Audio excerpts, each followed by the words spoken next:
goes on to win at 72-57 behind Gross and Poliseño. Mitty's captain keeper Lindsay Mavis calling out her Monarchs to get fired up before they take on presentation Wednesday afternoon.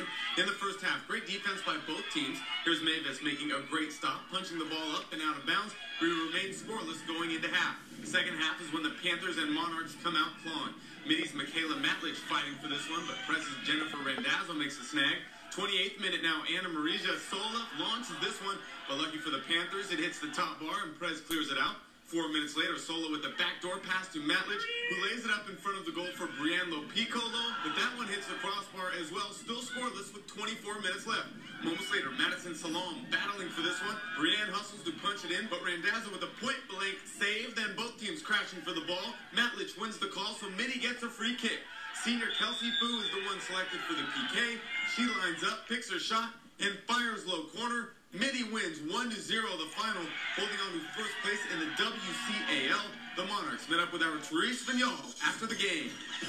And here they are, up a 1-0 victory. The Archbishop Mitty Monarchs.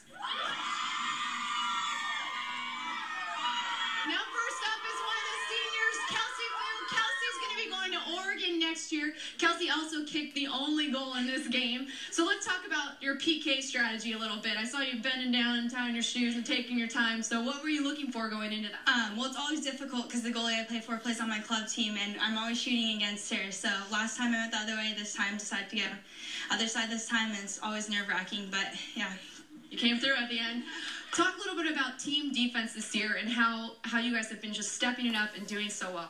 I think we're getting a lot stronger as the season goes. We kind of have a young back line, and we've had some injuries, but they're coming back and making it stronger, and I can't wait to get to CCS with them.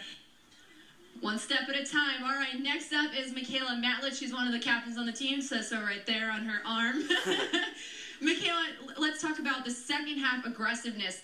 You guys just came out and lit it up in the second half. It just didn't seem like the ball went past the mid-yard line here. So talk about what you guys decided to do when coming out after halftime.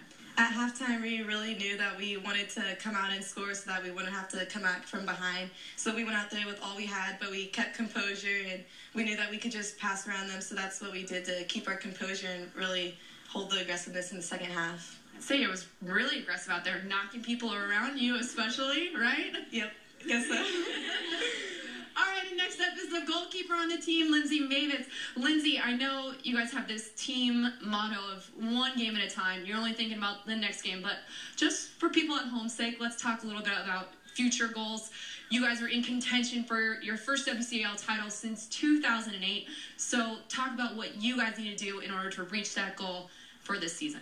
That's exactly what we have to do. We just have to take it one game at a time and keep our heads and work hard in practice and in games, and I think we can get there. I think you guys can too. All right, well, that does it for us out here at Mitty. I'm going to give it back to the Monarchs, so ladies, gather around and take us out. Olympic trophies is the top performer when it comes